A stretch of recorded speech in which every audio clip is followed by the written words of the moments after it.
And good morning, ladies and gentlemen, and welcome to this very beautiful day today here in Brisbane today.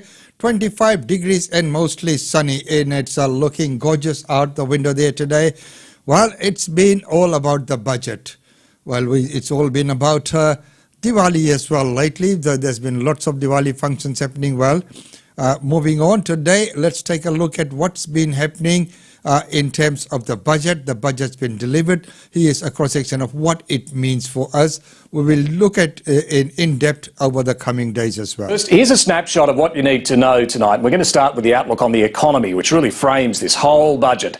The war in Ukraine, the prospects of a global recession have all dramatically changed the outlook from where we were in the pre-election budget back in March. First up, GDP or growth. It is forecast to slow from 3.25% this financial year down to 1.5% next year. It picks up after that, but worth remembering, forecasts in these later years are always less reliable. Who knows what the world might look like then. But on these forecasts, Australia at least isn't dragged down into a recession, but Treasury is forecasting only sluggish growth next year, lower than the Reserve Bank is expecting. Inflation, this next line, is really influencing the whole budget, according to the Treasury. This is the big one. It's being pushed up, we know, by a range of factors, but it's electricity and gas prices we find out about tonight in the budget. Forecast to rise electricity prices more than 50% over the course of this year and next, about 56%. Gas prices are forecast to rise over this year and next by more than 40%. So it's a steep rise. And that's pushing up inflation. It's going to peak, it's expected, in the next couple of months of this year. But then it's going to remain pretty stubbornly high, 3.5%, then 2.5%, 2.5%. It means cost of living pressures and higher interest rates are going to be with us for a while yet. Then look at wage growth, and you can see wages just aren't rising as much as inflation, 3.75% this year. Next financial year, it does start to tick over. That's the crossing point, the tip-over point, where you start to get some real wage growth. Wages growing just higher than inflation, but only just. And then a bit better real wage growth over those out years. Finally, unemployment. It is rising from its current level of 3.5% up to 3.75% by the end of this financial year, 4.5% after that. What does that mean? Well, around 150,000 people set to lose their jobs based on these numbers. What does all of this mean for the budget bottom line? Well, a much improved deficit, as it turns out, for this year, just a tick under $37 billion. In fact, that's halved, thanks to the stronger commodity prices and a stronger jobs market. That's really where the good news ends. The deficits are then going to blow out again. They'll in fact be a little bit worse than previously forecast over those remaining years. And this really tells you the story, the gap between revenue and spending. Have a look at it there. Total government revenue, this is as a percentage of the economy, rises a bit before it then settles at around 25% of GDP. Spending, well, you can see it continues to grow and grow and grow. And in fact, if you went right out to the 10-year projections that are in the budget, it finally hits about 28% of GDP by the end of that decade. What does all of that mean for debt? Well, it's still growing. It won't quite hit the peak, the forecast hit by the coalition of over $1 trillion, but it will come close. It's still just over $1 trillion. Labor has found some savings in this budget, infrastructure projects that it's cancelled or delayed, but no structural savings that are going to actually fix this problem that's going to be there across the course of the forward estimates and the decade. In the meantime, the Treasurer has announced some new spending measures tonight. He argues they're all productive, they won't put upward pressure on inflation.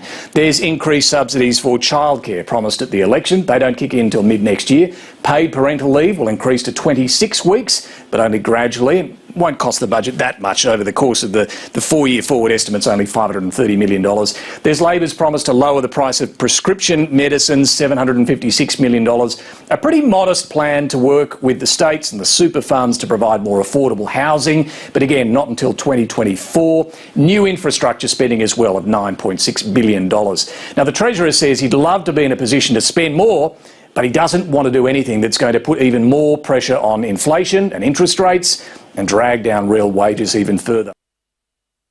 So there you are, in a nutshell. That's a breakdown of the budget. As I said, we will look at different aspects of that in different segments. But right now, let's hear from the Treasurer himself.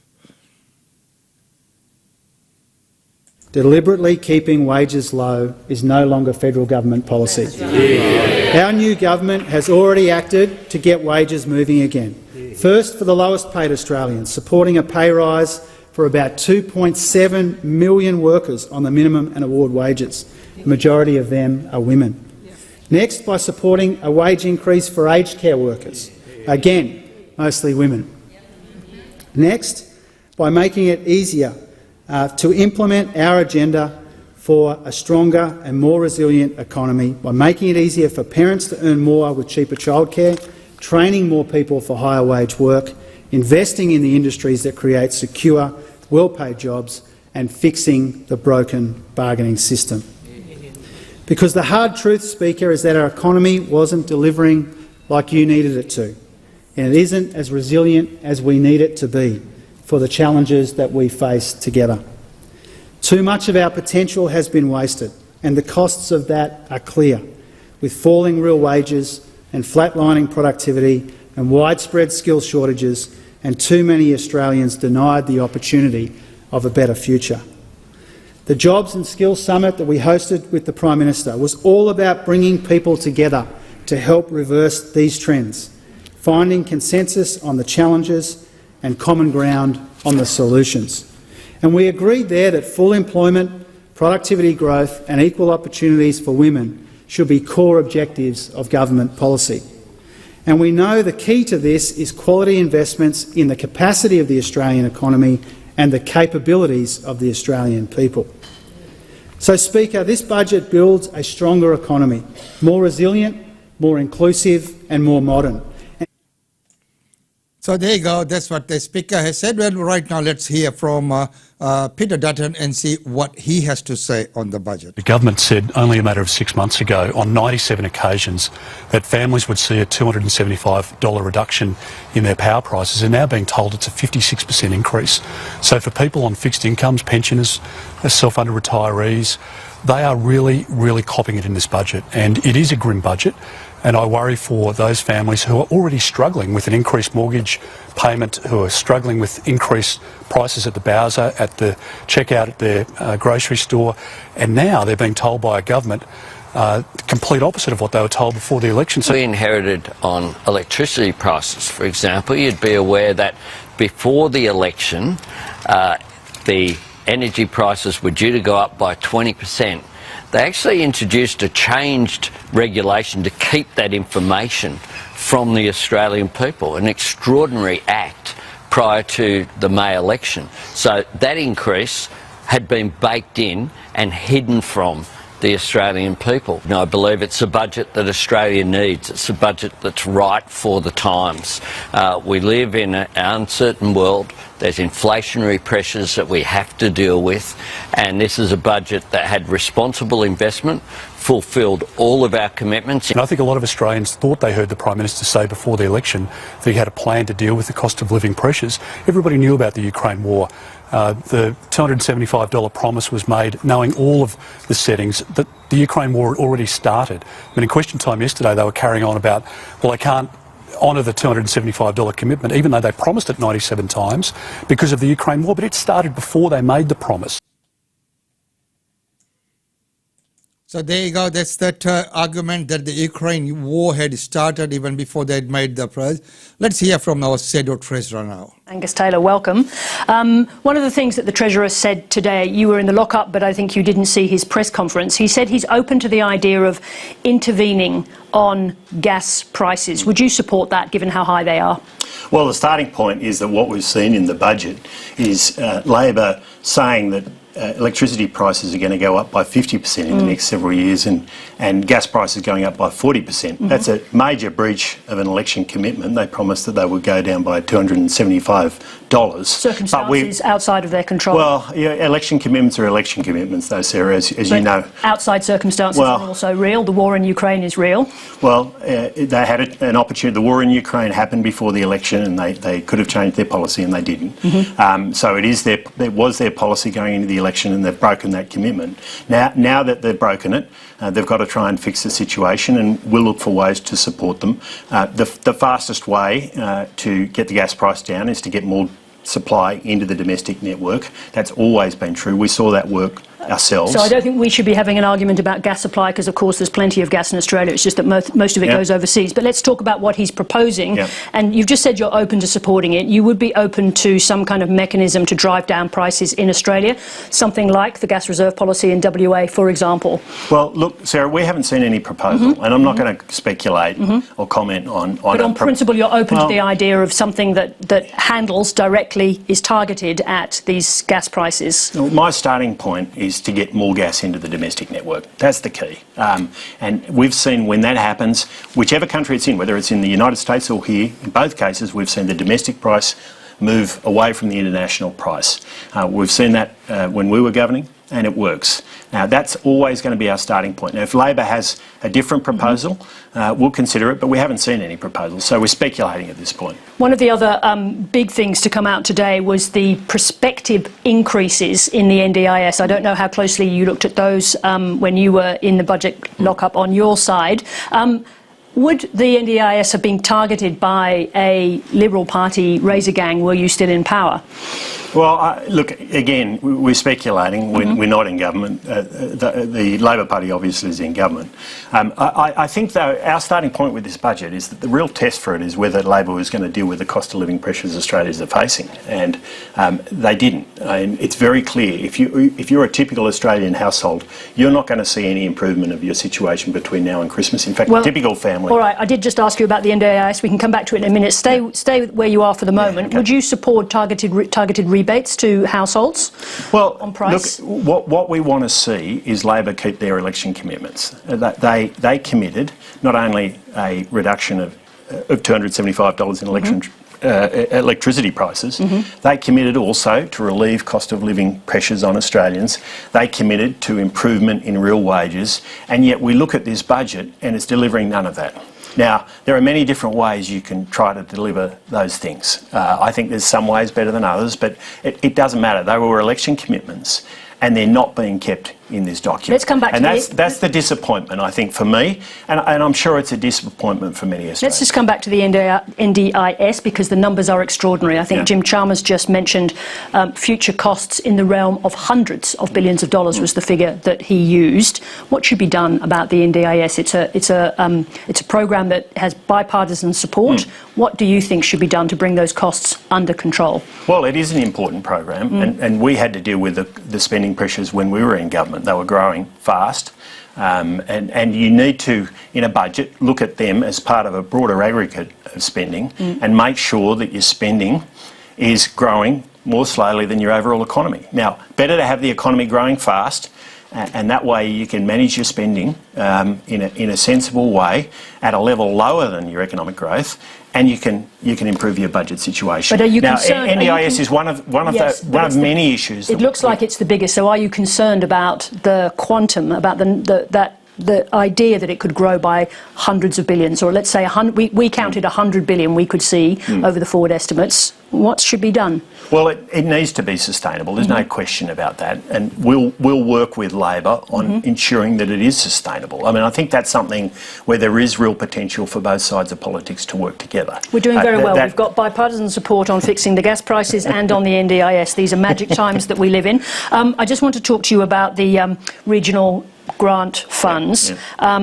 Looks like a lot of money has been diverted from those regional and grant funds. Is this going to be your biggest opening for an attack on Labor's budget? Well, I think the biggest opening for attack is that they're breaking a whole series of election promises, as I said, on real wages, on cost of living, on electricity prices. How many months are we into the new government? Well, they're election commitments, though, Sarah. But they're not obliged to have arrived at them by this point, are they? I asked the question, but they're not obliged to be there now. It's a good question. The problem is, no, of course they're not. The problem is that the budget lays out a plan where they don't meet those election commitments. There is a slight growth according to the budget figures. Across this election cycle, real wages will be going backwards. Cost of living pressures are intensifying. Electricity prices are going up in those wages, just to be accurate. There you are, ladies and gentlemen. When there's a smart journalist, they can always put words in your mouth, and, as you could see. If you are not a trained one to deal with journalists, you'll fall for that. Well, right now, what he's talking about is that there were promises, and the promises are now not being kept. and that we are actually coming backwards. So, well, right now, ladies and gentlemen, before we go to our daily India report, let's go to London. The big news is Rishi Sunak has officially the Prime Minister of Britain. Rarely has a British Prime Minister inherited such a challenging set of circumstances, and Rishi Sunak, I think, would have known that today wasn't a day for celebration, in part because it's been his own Conservative Party that's been running the country for the past 12 years.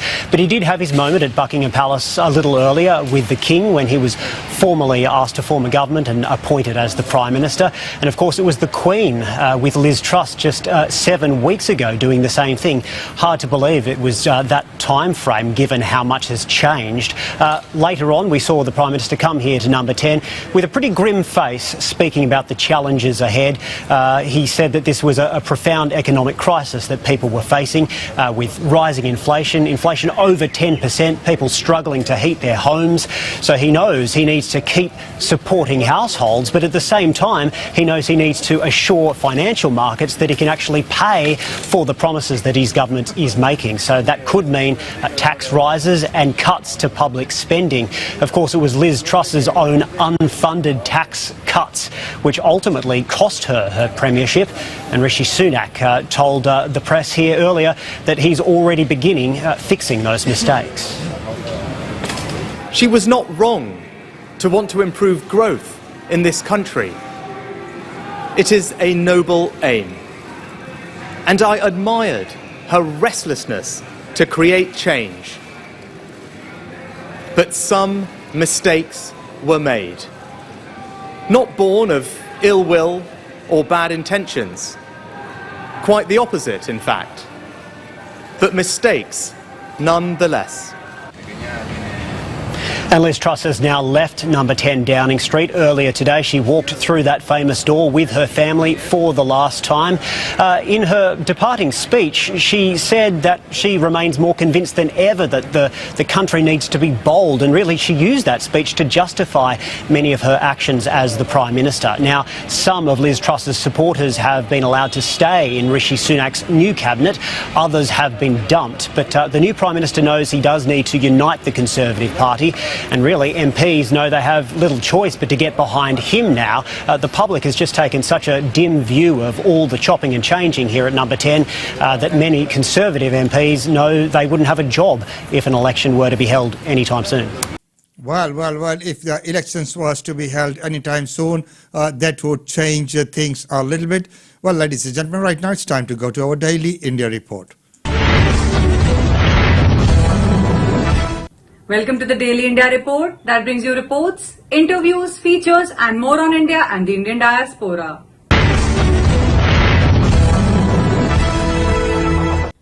Rishi Sunak to take oath as the next Prime Minister of the United Kingdom, the first person of Indian origin to be elevated to the post.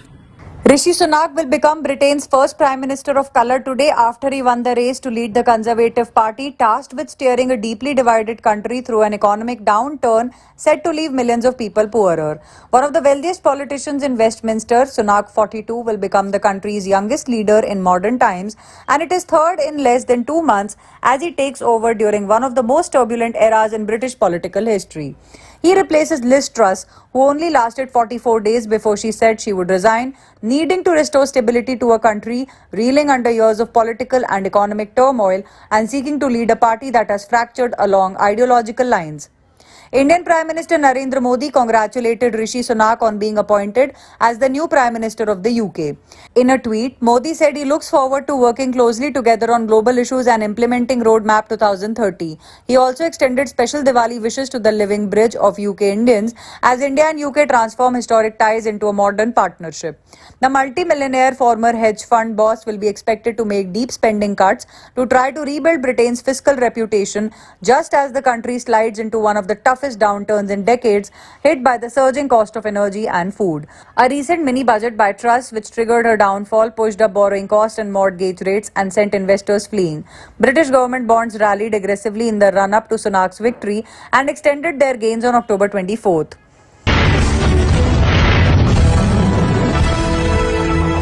Indian Prime Minister Narendra Modi celebrates Diwali with soldiers in Kargil and lauds their spirit and sacrifices. As he had done every year since becoming the Prime Minister, Modi celebrated the Festival of Lights, Diwali, with Indian Army soldiers, this time in Kargil.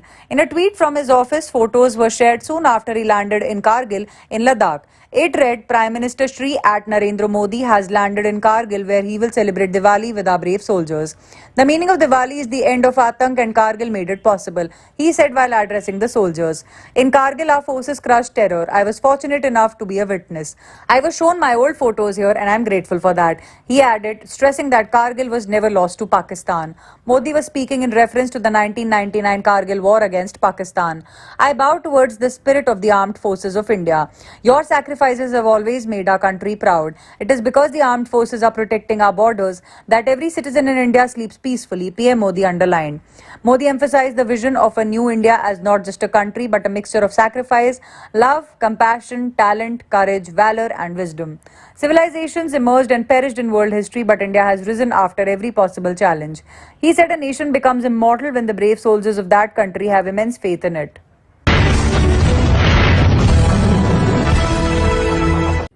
India and Israel in talks to manufacture Heron drones locally in India. India and Israel are negotiating on manufacturing Heron Mk2 in India under a license from the latter. The Indian Air Force and the Indian Army ordered 10 Heron Mk2 drones from Israel in early 2021 under emergency procurement, power granted to the armed forces following the PLA's incursion across the LAC into Indian territory starting in February 2020. The initial plan was to lease the drones for 3 years, but later a decision was taken to purchase them outright. Heron Mk2 is an upgraded variant of the Heron drones already in service with the IA and IAF. Fitted with the Rotex 916 IS engine, the Heron Mk2 can reach an altitude of 35,000 feet with a maximum speed of 140 knots and remain in the air for 45 consecutive hours. Due to improved manufacturing technologies, the Heron Mk2 has a broader and stronger body structure, allowing quick and easy maintenance without adding weight. The goal is to weaponize the Indian Heron fleet with locally manufactured precision-guided munitions. India and Israel have been talking since 2016 to weaponize the existing IAF inventory of Searcher and Heron drones under a top-secret and classified program codenamed Project Cheetah.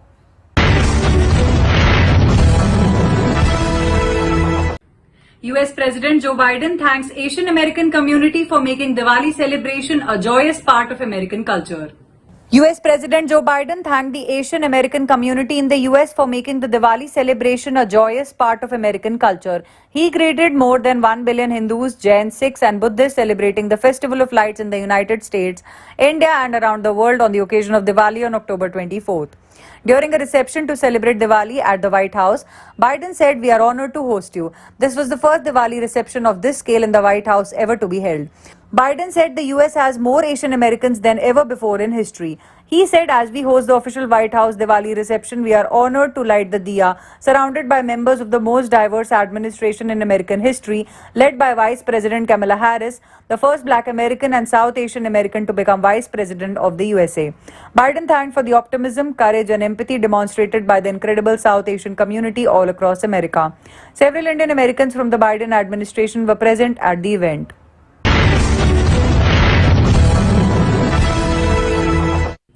Cyclonic storm Sitrang makes landfall in Bangladesh and brings very heavy rainfall to neighbouring Indian states. Cyclonic storm Sitrang made a landfall in Bangladesh around midnight last night, crossing the Barisal-Chattogram coast near Bhola. It has weakened rapidly into a depression with heavy rains in coastal areas and moderate to heavy downpours all over Bangladesh. Cyclone Sitrang started making landfall around 9 on the night of October 24th, with its center making a landfall around midnight. Ferry services across the country were suspended in view of continuous rain and the effect of the cyclone. As the cyclone is likely to bring heavy rain in neighbouring Indian states, several thousand people were evacuated from low-lying areas in West Bengal as a precaution, with more than 100 relief centres opened. Light to moderate rainfall at most places, with isolated heavy to very heavy rainfall is likely on October 25th over Arunachal Pradesh, Assam, Meghalaya, Mizoram and Tripura states. In at least 4 Meghalaya districts bordering Bangladesh, East and West Jaintia Hills, East Khasi Hills and Southwest Khasi Hills, the administration directed the authorities to keep all educational institutes shut in view of the cyclone.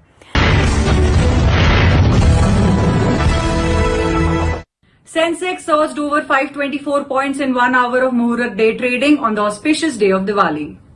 Indian benchmark equity indices on the Bombay Stock Exchange and National Stock Exchange kick-started somewhat 2079 on a positive note by surging 0.9% higher during the one-hour special Muhurta trading session on Diwali. The gains were driven by the banking and financial stocks. The S&P BSE Sensex surged 524.51 points or 0.88% to settle at 59,831.66, while the Nifty 50 rallied 154.45 points or 0.88% to end at 17,730.75. During the auspicious one-hour trade, the Sensex touched the intraday high of 59,994.25, while the broader Nifty hit 17,777.55. On the Sensex pack, ICICI Bank, Nestle India, State Bank of India, Larsen & Toubro, HDFC Twins, Housing Development Finance Corporation and HDFC Bank, Dr. Reddy's Laboratories, Infosys and NTPC were the top gainers, while Hindustan Unilever and Kotak Mahindra Bank were the losers. Early morning trade on October 25th, Indian equity markets started to trade on a dismal note amid weak foreign flows and rising crude prices. The Sensex was up 140.15 points and 0.23% at 59,971.81, and the Nifty was up 32.40 points or 0.18% at 17,763.20. The teaser of the Par Ranjit directorial Thangalan starring Vikram in the lead role is out. Chyan Vikram's 61st film has been titled Thangalan and a teaser of the film has also been released. He took to the social messaging platform Twitter to share a short glimpse of the movie and introduce fans to pivotal characters and give a glimpse of what the vibe of the film will be. Sharing the teaser, he wrote, "What better way to say Happy Deepavali than this? May this little peek into the world of hashtag Thangalan light up your day at BeamG, at Kegvi Raja, at Studio Green 2, at Official Neelam, at Parva Tweets, at Malvika M, at Pasupati Masi, at The Hari, at GV Prakash, at Love Ki Gam, at Kishore Kumar DOP, at Editor Selva." The teaser shows Vikram as a village leader who seemingly goes head-to-head with the British. He's wearing a loincloth for the most part of the teaser and holding a tall cane in his hand. Short glimpses of Malvika and Parvati are also seen. The movie marks the first collaboration between P.A. Ranjit and Vikram. Vikram was last seen as Aditya Karikalan, the Crown Prince and the commander of northern troops in Sundarag Chola's reign in Mani Ratnam's Ponniyin Selvan.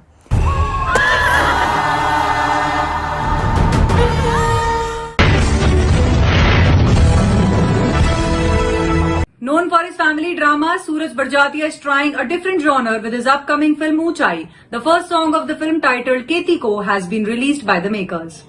The first song from Suraj Barjatia's film Uchai, titled Keti Ko, has been released. The song brings together all four veterans Amitabh Bachchan, Anupam Kher, Boman Irani and Danny Denzogappa on the dance floor. It mostly revolves around Amitabh, Boman and Danny teasing and upset Anupam by dancing like his love interest.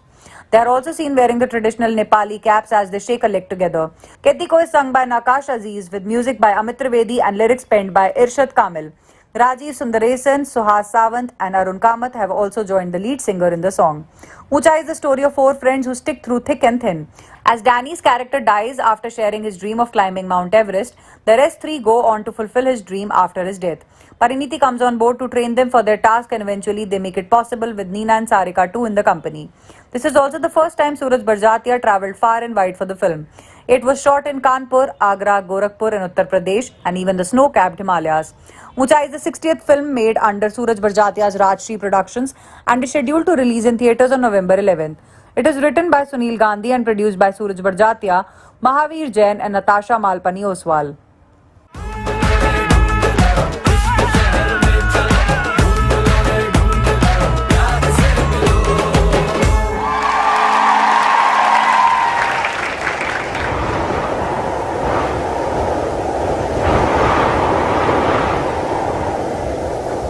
That's all for this bulletin of the Daily India Report.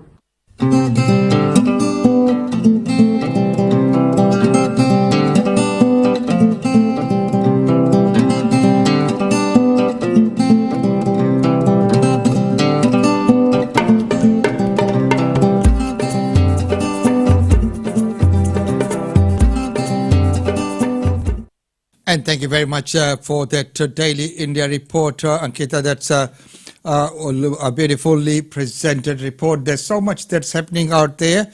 Diwali the White House, that's the biggest one held so far.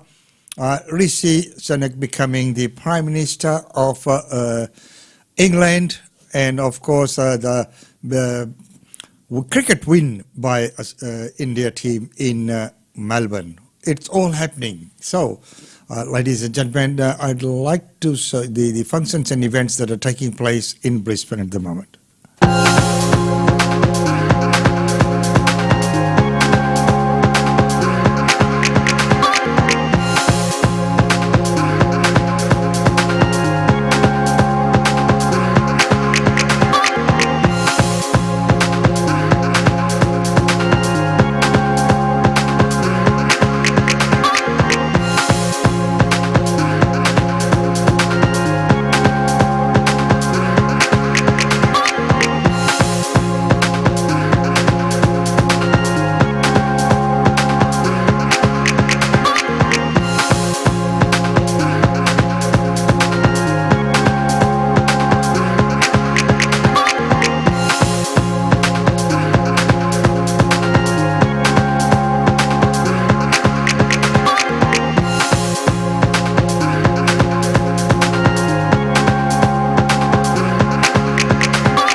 There are, ladies and gentlemen, that's about all we have for you in this segment. Don't forget that at 10 a.m. we have the weekly real estate update with Usha Chandra. We'd like to see you all in that segment there as well. Until then, it's goodbye from us.